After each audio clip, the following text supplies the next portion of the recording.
Good afternoon, students. So today we will discuss area of a parallelogram. So we come across many shapes other than squares and rectangles. How will you find the area of a land which is a parallelogram in shape? So let us find a method to get the area of a parallelogram. So here you have given few diagrams of parallelogram, and this we have to draw on the graph paper. So first one, draw a line from one vertex of the parallelogram perpendicular to the opposite sides. So this is your parallelogram. So first of all you draw this simple diagram of parallelogram. Then what you have to do? From the one vertex you have to draw the parallelogram on the opposite side, okay, which makes 90 degree. Then only it is parallelogram. Now what you have to do? Cut out the triangles. We have to just remove this, okay, move the triangle to the other side. So this cut out shapes that we have to keep over here. So now which kind of diagram you will get? It is a rectangle shape. Again I am repeating. Draw the parallelogram like this on the graph paper. From one vertex you have to draw the perpendicular, and you have to cut this portion, this triangle you have to cut and keep it over here. So you are getting such kind of diagram, such kind of shape which is rectangle. So what shape do you get? You get a rectangle. So is the area of the parallelogram equal to the area of the rectangle form? Yes. So area of a parallelogram is equal to area of the rectangle form. And we know that area of rectangle is equal to what? Length into breadth, that is L into B. So we find that the length of the rectangle form is equal to the base. So this is the base of parallelogram. So in place of length we can write base. And the breadth of the rectangle is equal to the height of the parallelogram, because we drawn the perpendicular and this represents the height of this parallelogram. So what we can say, in place of breadth we can write height. Then what is the area of a parallelogram? Is equal to area of rectangle, which is equal to L into B. But the length and breadth of the rectangle are exactly the base and the height of the respective parallelogram. So what we can write? The area of parallelogram is equal to what? Base into height, which is equal to B into H. So this way we can find the formula to find the area of this parallelogram. Okay, now, so any side of a parallelogram can be chosen as base of the parallelogram, and the perpendicular dropped on that side from the opposite vertex is known as its height, or you can say altitude, because it makes 90 degree angle. That's why. Suppose you consider this. So in the parallelogram ABCD, DE is perpendicular to AB. This is your DE. Here AB is the base, because whatever perpendicular are drawn that coincide, that is on the line segment AB. So AB is your base and DE is your height. In this parallelogram ABCD, BF is the perpendicular line. So BF is your height and DA or AD is your base. So this is the formula to find the area.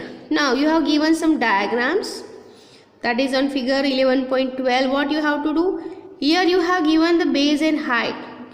For each and every diagram, base and height are equal. That is 5 cm base and 3 cm height. So here when you observe, the area of each and every diagram is same, but the perimeter are different. How will you find this? You know the base is 5 cm. So you have to measure the height with the help of scale, as I have already measured. So here for each and every diagram the almost height is different. So obviously the perimeter whatever you are getting, that also different. So area is same but perimeter is different. Some more examples are given that you can go through by yourself, how to find the area of such kind of diagram, because this base is given, height is given, base is given, height is given. This is the another side. So If two sides are known to you, you can easily find the perimeter. If height is known to you, you can easily find the area. Okay. So now you know what is the formula to find the area of parallelogram, that is base into height. Now move on to the next topic, that is area of a triangle.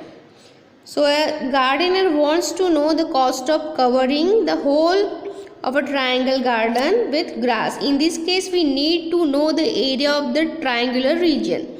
So students, whenever you want to find the inside portion, that is your area basically, and whenever you find the boundary surface, that is your perimeter, so you should have clear idea about the area and perimeter. If you want to find the inside region, means you have to find the area. So you are just gardening grass inside the triangular garden, so we want to find particular area, inside portion. Okay, so draw a scalene triangle on a piece of paper, cut out the triangle, place this triangle on another piece of paper and cut out another triangle of the same size. So now you have two scalene triangles. See, this is your first scalene triangle, the same triangle you have to draw, this is your another scalene triangle. Now you join these two, or you can place these two triangle in such a way that you are getting this shape. What is this? So superpose one triangle on the other so that they match. May have to rotate one of the two triangles. Now place both the triangles such that a pair of corresponding sides is joined as shown in the figure. So what is the diagram about this? So this is your parallelogram. Got it the concept? You are drawing the two same triangles and place both the triangles in such a way that you are getting such types of shapes, that is your parallelogram. Now we know that this is two triangles. So if you find the area of this parallelogram, which is equal to area of these two triangles, so what we can say, area of each triangle is equal to what? 1/2 area of parallelogram. Okay, because joining two triangles you are getting one parallelogram. So area of parallelogram is equal to what? 2 times area of this triangle. So area of each triangle is equal to 1/2 area of parallelogram. So 1/2, we know that what is the area of parallelogram? Base into height. Okay, so 1/2 base into height. So this 1/2 BH is the formula to find the area of triangle. So we use these two formulas to solve the questions. So here you have learned the area of parallelogram, that is base into height, and area of triangle, that is half base into height. Thank you.